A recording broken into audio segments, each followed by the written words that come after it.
produit par Binge Audio. Salut, c'est Thomas Rozek.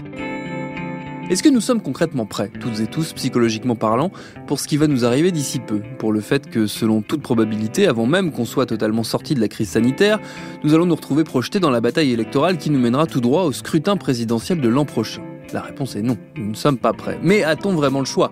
Alors puisqu'il faudra bien s'y coller un minimum, autant commencer tout de suite à réfléchir aux enjeux qu'on s'attend ou qu'on espère y voir tenir une place de choix. Par exemple, les sujets environnementaux. Et il y a fort à parier, même si la vie est pleine de surprises, que ces derniers devraient peser, au moins dans le discours. Car on l'oublierait presque, les écologistes sont sortis victorieux de plusieurs batailles électorales récentes et peuvent prétendre maintenant à incarner non plus une force d'appoint, mais une force de ralliement à gauche. Ces victoires, ce sont les européennes en 2019, mais surtout les municipales l'an dernier, où leurs candidats et candidates ont raflé de nombreuses mairies et pas des moindres. Un an après, on a eu envie d'aller voir dans ces villes comment le pouvoir allait à ses éternels opposants. C'est Marin Lefebvre qui s'en est chargé et qui en a tiré un double épisode dont le premier volet arrive tout de suite. Bienvenue dans Programme B. Souvenez-vous, à l'été dernier, une vague verte, selon l'expression médiatique désormais consacrée, a déferlé dans les mairies à travers le pays. La joie des écologistes hier soir aux quatre coins du pays. Voici les nouveaux visages de la vague verte qui a déferlé sur ce second tour des municipales. C'est une vague verte, effectivement, sans précédent. Alors, il y avait eu les européennes, effectivement, où déjà les écologistes traçaient leur sillon. Mais on voit, dans le fond, qu'ils arrivent à gagner lorsqu'ils sont unis. De nombreuses grandes villes françaises sont en quelque sorte habillées de vert, la couleur des écologistes. Lyon, Strasbourg, Besançon, Bordeaux. À Lyon, les écologistes emportent la 3e ville de France. Bonjour. Emmené par un humanitaire de 47 ans, élu pour la première fois de sa vie. C'est justement à Lyon, la ville où cet humanitaire du nom de Grégory Doucet a été élu, que je me suis rendue pour cet épisode. Et la 3e ville du pays ne fait pas exception à la règle. Depuis son élection, les journaux ont plusieurs fois fait leur chou gras sur les petites phrases de son maire. Dernière polémique en date, sa décision de mettre en place un menu unique sans viande pour faciliter le respect des protocoles sanitaires dans les cantines scolaires. Avant, il avait décrit le Tour de France comme machiste et polluant et refusé de participer à une messe traditionnelle catholique. Au-delà de ces polémiques, j'ai voulu comprendre que l'arrivée d'un maire écologiste avait changé pour la 3e ville de France, et surtout pour ses habitants et habitantes, un peu plus de 6 mois après son élection. Pour Lyon, l'arrivée de Grégory Doucet à la tête de la ville en juillet dernier signifie un changement radical d'orientation politique. Depuis 2001, la commune était dirigée par Gérard Collomb, avec une brève interruption entre 2017 et 2018, quand celui-ci a pris les rênes du ministère de l'Intérieur du gouvernement d'Emmanuel Macron. Les 3 mandats de Collomb ont durablement changé le visage de la ville. Le quartier de la Confluence a été aménagé et transfiguré par des architectes de renom, des vélos en libre service ont fait leur apparition, plusieurs festivals ont été lancés. Mais l'élu a été aussi critiqué pour avoir vendu une partie des biens municipaux à des fonds privés et pour avoir indirectement fait grimper les prix de l'immobilier. Et puis, vers la fin de son dernier mandat, il a tenté de verdir la ville. Un bilan écologique qu'il a défendu lors de la passation de pouvoir, tout en exprimant quelques réserves à propos de son successeur. Il vous appartient, à vous, Grégory Doucet, qui allez être le maire de notre ville, d'en dessiner demain les contours, suivant vos convictions, mais en privilégiant toujours l'intérêt général des Lyonnaises et des Lyonnais. Merci à vous et je vais appeler Grégory Doucet. Une sorte de mise en garde donc à mots couverts, lui qui s'était allié à la droite au premier tour pour justement éviter un péril vert. Du coup, la première chose que je me suis demandé en arrivant à Lyon, c'était est-ce que l'arrivée des grands méchants verts, Grégory Doucet à l'hôtel de ville et à la tête de la métropole de Lyon, Bruno Bernard, avait bien pu changer pour celles et ceux qui étaient écolos avant le changement d'étiquette politique. J'ai rencontré Frédéric Bienvenu, coprésident de l'association La Ville à Vélo, pour discuter bicyclette et évoquer la promesse des Verts de créer un réseau express vélo. On s'était clairement positionné pas en faveur d'un candidat, mais en tout cas on s'était positionné sur des programmes qui nous semblaient plus pertinents que d'autres. Voilà, les Verts ont été élus, c'est très bien pour nous, c'est très bien pour le vélo. On attend qu'ils agissent maintenant, là ça fait quelques mois qu'ils sont élus. Notre critère d'évaluation, on ne le met pas maintenant en fait. On s'est donné un objectif pour 2026, c'est de voir des enfants qui se déplacent seuls en ville à vélo, des collégiens qui vont seuls à leur collège à vélo. Ça ne veut pas dire qu'on attend plein de kilomètres de pistes cyclables, mais on veut surtout du qualitatif en fait. Donc globalement, je sais qu'il est encore un peu tôt, mais vous tirez quoi comme bilan depuis l'élection des écologistes à la métropole ? Alors pour le moment, on n'a encore pas vu le plan du réseau Express Vélo. On doit le voir normalement la semaine prochaine. Il doit être annoncé la semaine prochaine, donc on l'attend avec impatience. Et puis surtout, on attend le calendrier parce que certes, le budget annoncé est élevé, mais il comprend aussi une grosse part sur les trottoirs, ce qui est tout à fait normal, puisque les trottoirs n'ont quasiment jamais été entretenus. En tout cas, il n'y avait pas de plan de suivi des trottoirs sur l'ensemble de l'agglomération. S'ils réalisent tout ce qu'ils ont promis, oui, on sera content. Tout ne sera pas fait en 2026, on ne va pas lire le contrat, on ne va pas s'en cacher. Mais ils avaient annoncé que tout ne serait pas fait en 2026 non plus. Donc il y a une grosse question de calendrier. Et puis on attend de voir les premières réalisations effectives pour voir si ils respectent le cahier des charges qu'ils se sont fixés aussi, quoi. Malgré la pandémie, les élus s'activent pour justement respecter leurs engagements. Lundi 15 mars, la métropole de Lyon a examiné le projet proposé par les Verts d'étendre la zone à faible émission créée par l'exécutif sortant. L'idée, c'est Gérard Françon, président de l'association L'Air des Lyonnaises et des Lyonnais, qui m'en a parlé. La ZFE, c'est une longue histoire qui est née il y a 6 ou 7 ans. Ça s'appelait avant le plan Oxygène. Et dans le plan Oxygène, il y avait effectivement des esquisses d'une zone à faible émission, d'une zone qui serait réservée à des véhicules peu polluants, disons, ou pas polluants du tout, bien sûr. Alors on avait le soutien des 2 maires d'arrondissement, du 1er et du 4e, autant l'un que l'autre. Mais après, pour les actions, pour les mesures à prendre, les investissements à faire, les changements à faire sur les plans de circulation et autres, et il fallait remonter vers la mairie centrale et vers la métropole de Lyon. Et comme à l'époque, la mairie centrale et la métropole étaient les deux tenues par Gérard Collomb, puisqu'à l'époque, le maire de Lyon pouvait être président de la métropole, ce qui ne peut plus se faire dans la loi de maintenant. Quand il voulait bloquer quelque chose, il le bloquait de partout. Et autant on avait de bons échanges, on se parlait, on se rencontrait même avec ces mairies d'arrondissement. Et malgré ça, les mesures drastiques qu'il aurait fallu prendre se heurtaient au refus c'était même le refus de se parler.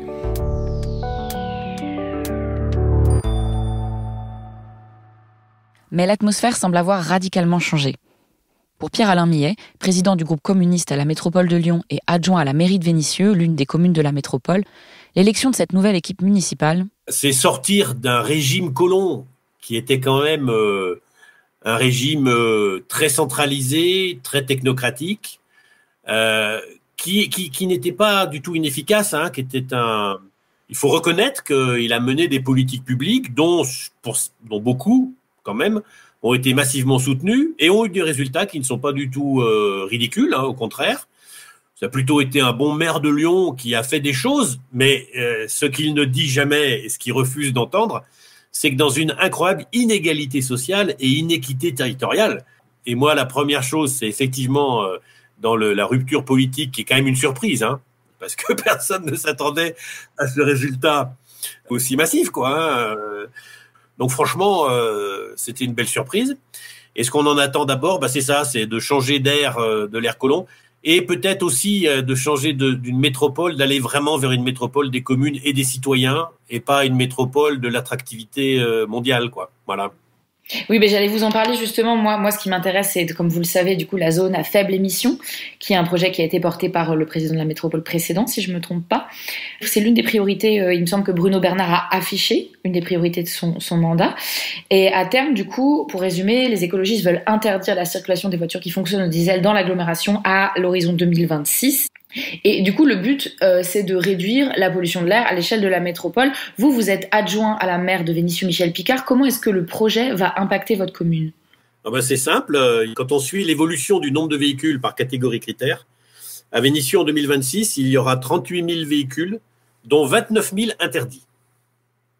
Si on applique la ZFE telle qu'elle est proposée par la métropole aujourd'hui. Donc, en fait, l'impact, il est gigantesque. La transformation, elle est brutale, il faut le dire. Donc, il y a un gros travail en cours pour voir ce que l'on peut faire en accompagnement. Pour une ville comme Vénissieux, dire aux milliers de familles populaires qui ont des vieux véhicules de 200 000 km, en général diesel, qu'ils n'ont plus le droit de rouler dans l'agglomération quand ils verront passer les gros SUV hybrides des 4 sup qui vont travailler à la Pardieu, franchement, c'est quand même difficilement acceptable. Est-ce que vous avez l'impression qu'il y a une écoute de la part des écologistes sur ces sujets-là, et notamment sur ce que vous me disiez, sur la peur d'exclure des groupes sociaux plus modestes ou plus précaires ? Oui, là, il n'y a pas de problème. Le président, le vice-président concernés et la plupart des élus écologistes avec qui je discute ont bien conscience du sujet. Après, c'est vrai que certains élus peuvent se dire « oui, c'est un problème, donc il faut le résoudre, mais je ne change rien à mon plan de base ». Nous, on aurait tendance à dire « faut voir si on est capable et après, il faut peut-être adapter le projet à la réalité de notre capacité d'accompagnement. Et si on ne peut pas tout accompagner, il faut peut-être accepter d'aller moins vite que prévu ».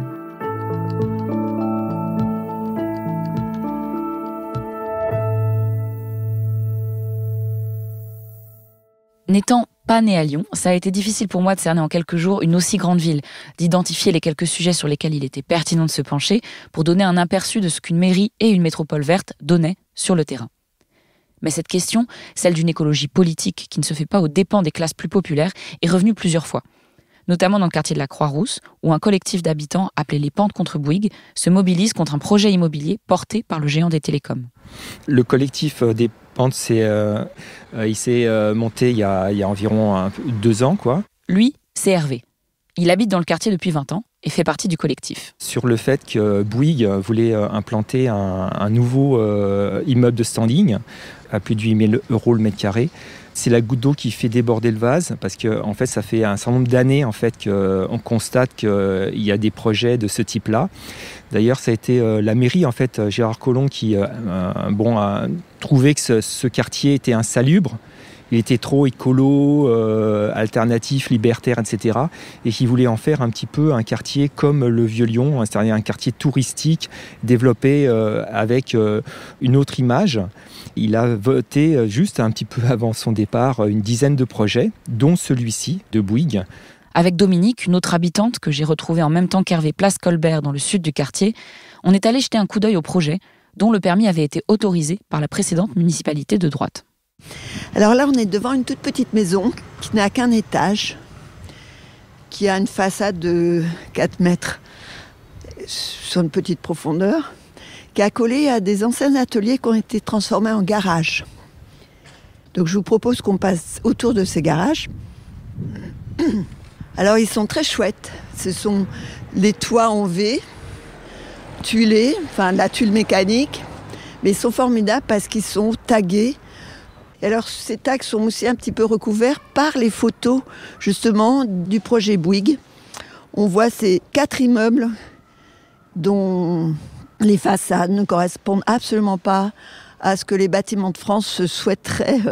Mais pourtant, les bâtiments de France ont bien accordé ce projet. Alors, on voit la rue Poutot avec ses escaliers et puis 4 blocs bétonnés avec des ouvertures horizontales, alors que toutes les ouvertures à Croix-Rousse sont verticales. Là, il y a des espèces de loggias. Alors aussi, il y a des terrasses avec un peu de verdure au-dessus. C'est pas ça qui va verdir les Pentes. C'est 3 pauvres petits arbres en pot. Voilà, c'est un habitat. Moi, j'aime bien l'art contemporain. J'aime bien me balader à la Confluence et voir certaines extravagances magnifiques d'architectes, mais là, ça n'a pas sa place du tout dans les Pentes. Alors, c'est pas égoïste, hein. C'est pas se dire, nous, on est des nantis parce qu'on habite ce beau quartier, on n'en veut pas d'autres. C'est pas ça, on en veut. On serait ravis qu'il y ait un habitat qui se développe, mais en pensant à toutes les catégories sociales et non pas que ça devienne un quartier chicos.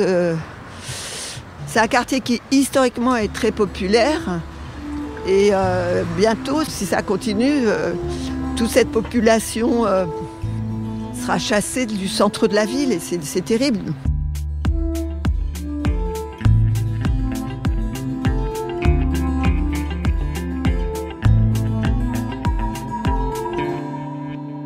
Dans le premier arrondissement, en 1975, il y avait 40% d'ouvriers.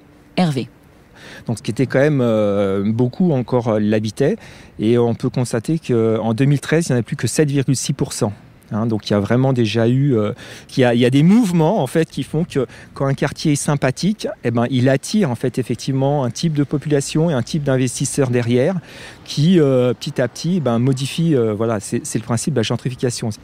Pour relier à notre lutte par rapport à ça, c'est que nous, on souhaite effectivement que ce quartier soit vraiment écologique, qu'il soit alternatif, qu'il soit vraiment plaisant à vivre, mais on ne veut pas que ça se fasse au détriment des classes sociales les plus pauvres. Alors il semblerait que Dominique Genevois. La municipalité actuelle insiste un petit peu pour qu'il y ait plus de logements sociaux. Peut-être que les bureaux qui devaient être vendus en rez-de-chaussée se transformer en autre chose que des bureaux. Alors, ils sont à notre écoute, parce que comme moi j'essaye d'appeler justement des responsables de l'urbanisme ou de l'habitat, aussi bien à la métropole qu'à la mairie du premier ou à la mairie centrale, à chaque fois, ils sont tout à fait au courant de notre action. Donc ils parlent de notre action entre eux, et ils nous promettent des rendez-vous. Oui, on comprend, on va essayer d'organiser un rendez-vous, voilà. Et puis depuis août, où en effet il y a eu un rendez-vous avec des élus à la mairie du premier et quelques membres du collectif, depuis, voilà, je sais qu'ils ont beaucoup de boulot en ce moment, mais on n'arrive pas à se retrouver. Les municipalités doivent se battre contre cet immobilier capitaliste, parce que moi je crois pas que l'écologie ça puisse être copain avec la finance. Pour moi, et les Verts qui ont le pouvoir maintenant, il faut vraiment qu'ils le prennent à bras-le-corps. D'abord faire confiance à tous ceux qui ont voté pour eux, qui ont cette confiance-là, qui ont envie qu'il y ait une évolution vers une société plus douce, moins cruelle pour certains. Et puis, je pense que la mairie, ils sont pas mécontents qu'il y ait des gens qui bougent aussi, qui les aident à bouger, mais ils sont face à beaucoup de responsabilités à cause du Covid aussi en ce moment. Je pense que ça arrange pas les choses, certainement, mais ça n'empêche pas les financiers de continuer à gagner du terrain, quoi. C'est ça, faut qu'on soit vigilant, faut qu'on épaule la mairie verte pour qu'elle continue à rester verte, quoi. Pour les pentes de la Croix-Rousse, même si le collectif a l'impression que les choses patinent, l'avenir ne semble pas trop sombre. Du moins, si on écoute la maire écolo, nouvellement élue, du 1er arrondissement de la ville, Yasmine Bouaga. Seule candidate à cette municipalité, elle s'était engagée pendant sa campagne à lutter contre la gentrification. Même si elle expliquait à Rue 89 en septembre dernier que la municipalité ne disposait pas, à l'époque, des leviers juridiques et financiers nécessaires pour retirer le permis de construire que le collectif des Pentes contre Bouygues conteste. Dans un autre quartier de Lyon, plus central, la question de la gentrification avait été soulevée dès mars 2020, quand Grégory Doucet, encore candidat, et Fanny Dubos, tête de liste pour la mairie du 7e arrondissement, sont venus visiter la Guillotière. C'est marrant, vous avez marqué quoi ? Vous avez marqué harcèlement de rue, zone de deal, rodéo urbain. La raison de votre venue ici, vous en êtes fiers de la Guillotière, vous voulez plus que ce soit un quartier populaire ? C'est ça ? Les deux candidats avaient été pris à partie par un habitant qui leur reprochait de vouloir changer le visage du quartier. En résumé, d'enchasser les classes les plus populaires. Dans ce 7e arrondissement, plusieurs collectifs d'habitants et d'habitantes s'opposent sur le sujet. Et l'un d'entre eux, que je n'ai pas pu joindre pour cet épisode, La Guillotière n'est pas à vendre, dénonce des demandes de solutions répressives qui accablent de manière ciblée les habitants les plus précaires, souvent racisés. Un autre, La Guillotière en colère, s'insurge contre ce qu'il décrit comme une hausse de l'insécurité et réclame des mesures sécuritaires au nouvel exécutif. Axel, membre de ce collectif. C'est un nom d'emprunt. C'est une question de différence entre le court terme et le long terme. C'est-à-dire qu'à long terme, évidemment que c'est des populations qui sont dans la merde, pour le dire simplement, qui n'ont pas forcément un toit, qui n'ont pas forcément de quoi manger, etc. Et donc, évidemment qu'à long terme, il faut qu'il y ait des politiques qui soient mises en place pour lutter contre ces trucs-là. Mais à court terme, à très court terme, il faut aussi qu'il y ait une présence policière, malheureusement. Nous, évidemment, on réduit pas nos revendications à une réponse sécuritaire, etc. Mais malheureusement, ça passe aussi par ça. On n'est pas naïf. Évidemment que les questions de sécurité, d'ordre public, etc., c'est des thèmes qui sont trustés, qui sont monopolisés par la droite et par l'extrême droite. Ça, c'est une évidence. Mais en fait, nous, on essaye de se positionner contre ça, en disant, mais d'où c'est un thème forcément de droite, quoi. Enfin, ça veut dire quoi ? Ça veut dire que t'es dans un quartier populaire, t'as pas le droit d'amener tes gamins tranquilles à l'école, t'as pas le droit de te promener dans la rue sans te faire emmerder. C'est assez curieux. La sécurité, c'est ce qu'on appelle un thème régalien en France. Vanessa Jérôme, sociologue spécialiste de l'écologie politique en France. Et que finalement, EELV s'est penché assez tardivement sur ces questions. Je dirais il y a une dizaine d'années, en fait, maximum. Donc c'est assez récent dans l'histoire du Parti vert qui a été créé en 1984. Et ces questions de sécurité, elles viennent dans l'esprit des élus quand ils gouvernent, en fait, pour tout un tas de raisons. Quand on n'est pas aux manettes, on n'a pas vraiment à se poser la question, ou en tout cas, on se la pose en termes de vie quotidienne. C'est vrai que c'est un thème qui est compliqué parce que, comme le dit votre interviewé, ça a été trusté par la droite, et c'est vrai qu'il y a des couples un peu antinomiques. À droite, on parle de sécurité. Chez les écologistes, on a plutôt tendance à parler de tranquillité plutôt que de sécurité. À droite, on parle beaucoup de répression, quand chez les écologistes, on parle plutôt de prévention. Bon, donc c'est vrai qu'il y a une manière d'appréhender les faits délictueux, les crimes, etc., qui est différente à droite et à gauche. Ça, très clairement, et c'est pas les Verts qui ont inventé finalement cette cassure ou cette opposition. Après, quand on gouverne, quand on est maire, on est obligé finalement de se poser toutes les questions qui se posent à la vie quotidienne et bien sûr d'y répondre.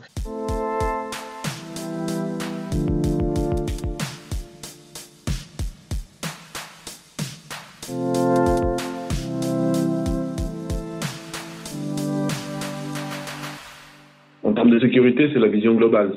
Mohamed Chi, adjoint à la sécurité à la mairie de Lyon, que j'ai joint par téléphone. C'est-à-dire le fait de dire qu'on ne peut pas s'arrêter uniquement à la réponse à un acte de délinquance par une répression. La répression est certes nécessaire, elle est obligatoire, puisque quand cet acte de délinquance est exprimé, il faut pouvoir le réprimer. Mais en tant que personne de gauche, en tant qu'écologiste, notre approche est globale et notre volonté, c'est en tout cas de pouvoir étudier les différentes dynamiques qui mènent à la délinquance. Donc, par exemple, l'une des premières, c'est le désœuvrement. Faire en sorte d'occuper nos plus jeunes avec des activités qui sont positives, c'est-à-dire ne pas s'arrêter uniquement à l'acte de répression, c'est vraiment penser à la prévention. Mais une fois que, malheureusement, certains d'entre eux, parmi ces adolescents, passent à l'acte, il faut non seulement réprimer, mais derrière avoir aussi une approche qui nous permette de prévenir la récidive et faire sortir en tout cas ces personnes, d'une manière générale, de la vie délinquante. Je pensais en écoutant cette réponse que sur la question de la sécurité, il y a quand même une réalité objective, c'est la loi, quoi. Vanessa Jérôme. C'est par rapport à ces lois qu'il faut évaluer finalement la demande des citoyens. Et on est dans un moment qui est un moment préoccupant en France en ce moment.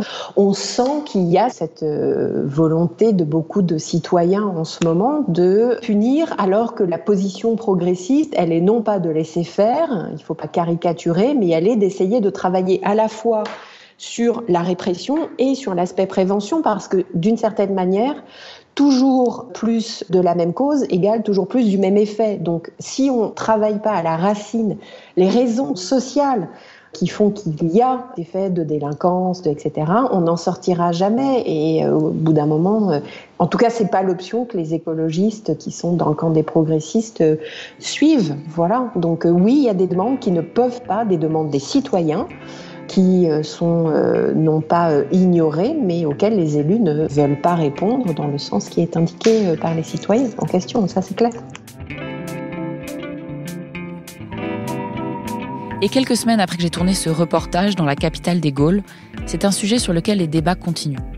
Le ministre de l'Intérieur, Gérald Darmanin, a envoyé début mars une unité mobile de 200 policiers à Lyon. Des renforts pour, selon ses mots, faire respecter l'ordre républicain. Et du côté de la mairie, dès septembre 2020, Grégory Doucet avait déjà demandé un renfort de 200 policiers nationaux permanents pour sa ville. Et ces derniers jours, il a appelé à l'apaisement, tout en renforçant la présence policière dans les quartiers concernés. Tout juste élu et porté par cette envolée verte, le maire de Lyon est scruté par ses opposants de tous bords et se heurte pour la première fois aux questions épineuses, aux enjeux sécuritaires par exemple donc, qui se posent lorsqu'on dirige l'exécutif d'une grande ville. Pour d'autres communes, plus petites, c'est pas la même histoire. Et c'est ce qu'on va voir demain dans notre prochain épisode.